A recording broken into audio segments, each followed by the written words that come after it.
one of the beauties, I think, of our current position is that we get to speak our mind.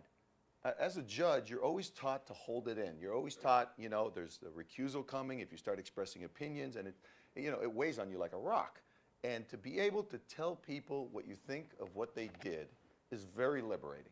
Now, of course, it has to be measured. I mean, because frankly, I would agree with the Supreme Court Justice that Marilyn is talking about. Were we doing a Jerry Springer court show? But we're not. I mean, we have limits. And I told them when they approached me, I said, I have no interest in doing that kind of a court show. If that is what you have in mind, then you picked the wrong judge. And, you know, to their credit, 20th Television said, no, absolutely not. We want you to be you. And that's the way I do my show. But you both don't, it's not like you cite cases, although Marilyn points out that we don't, if there is a legal loophole, we'll recognize that that's the way the law would require a result. That would be lost on the litigants. Yeah, right. But I'm saying we don't, again, where there are no lawyers, we don't cite the law. It does appear in a very profound way to have kind of the golden rules look, common sense, an absolute judgment handed down by people of wisdom who are not citing law, but citing a sense of morality, a sense of the distinctions between right and wrong. There's a lot of the morality and the distinctions between right and wrong. There's a lot of law. The thing is, what we need to do if we want to entertain America is distill it. So I will not sit there and recite a statute. I will say the law requires X, Y, Z. And what I often do with the litigants, because it's lost on some litigants, it's not lost on others, because I want them to leave with a sense of, okay, I get it, even if they don't like me or agree with me. I will send, you know, I'll have my bailiff actually, and I'll actually sometimes say it on the air. I'm going to give you a copy of the case that, you know, they usually edit it, but because it's boring to say. But I'll send the law with them, because at the end of the day, I do want them to feel like they got a fair shake, and it wasn't just whimsical that I did whatever I felt like doing just because there's a bunch of cameras on me. But yeah, we try to book cases that are not going to get bogged down in the minutia of comparing statutes, because that couldn't be more boring. They're going to switch the channel in a second. Yeah, that'd be like watching paint dry. Yeah. Nobody is going to sit there and tune in to watch an analysis of this statute versus that statute, or a discussion about a case.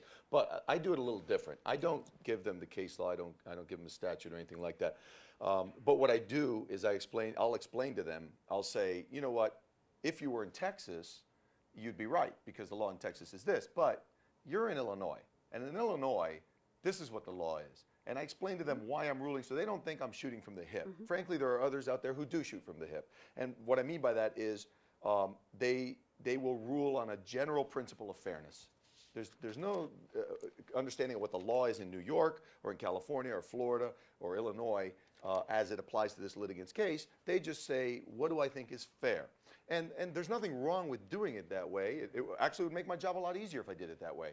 I wouldn't have to spend a lot of time looking at the law that applies to the particular case I'm handling, because, you know, it's great when you're a judge in Florida. You learn Florida law, you digest it, you become an expert at it, and very few things do you have to look up. But when you're doing law as it relates to Florida and California and New York and Illinois, and, you know, you're never an expert. So you're always researching, you're always trying to stay on top of it. And I tape 8 to 10 cases a day. So imagine how many jurisdictions I have to prepare for one day's taping. So yeah, it would be a lot easier for me to do I'm just going to do what I think is fair. But it's wrong. But it's wrong. Do you guys have a lawyer on staff? Yeah, we do, but there's no way we he have can a pull lawyer my on weight. staff You too. know, all the weight. Pardon? There's no way he can pull all the weight. No, he can't pull barely in. Okay, Right. but we do. But we have a lawyer on staff. I hope he's not in the audience. Yeah, we have a right. lawyer on staff. I'm gonna be wrong all day tomorrow. We have a lawyer on staff whose job it is to pull the cases beforehand.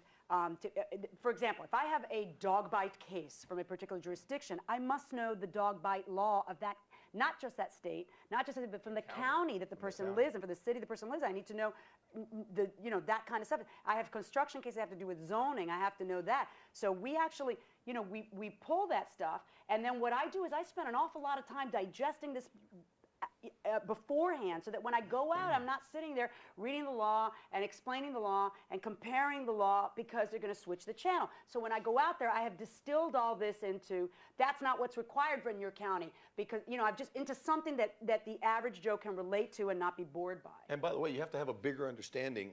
And I think we owe that. Can I just say one more thing? Because You're going to anyway, so. I'm going anyway.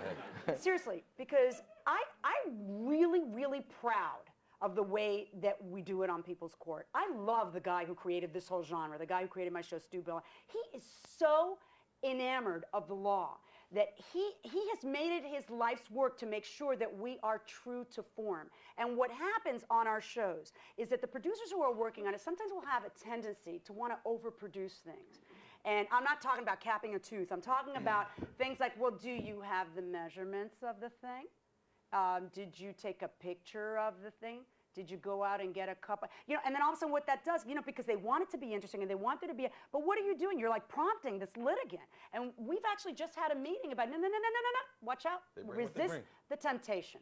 Resist the temptation. Why? Because we want it to be really real and raw, because that's what's been the success of it for all this time, and really legitimate in terms of doing all of the legal research and everything else and really making it not a gut, but a legal decision. But Marilyn, the law is all against the gut. It's against the raw. Oh, you guys have opened up rawness and guts to the point where it bleeds all over America. That's right. If you go to a courtroom, judges historically are opposed to emotion. They're opposed to guts. Yes. They're opposed to anything like that. We're going to show some more really cool, funky clips of you guys in very raw, emotional modes. Judges are opposed to displaying it, not feeling it. What do you think? We didn't feel it when we saw things like that in Miami? We felt it. We just we didn't display it. But now yeah. I have a job. I often say I have kids who think I have no faults, a husband who married me despite my faults, and a job that pays me because of my faults, okay? Because I am now encouraged to say everything I think, and that is very different than the way people run a regular courtroom. It would be deemed unjudicial. Yes. Right. Unseemly, undignified. Yes. The emotion and rawness that you mine That's here right. That's is completely rejected in a It's conventional awful, convention. but- You know why I think there's the line that I think you can't cross is I think that it's fine when the emotion is real. Sometimes I see some shows where it looks like it's manufactured. It's not real. It's being done for the effect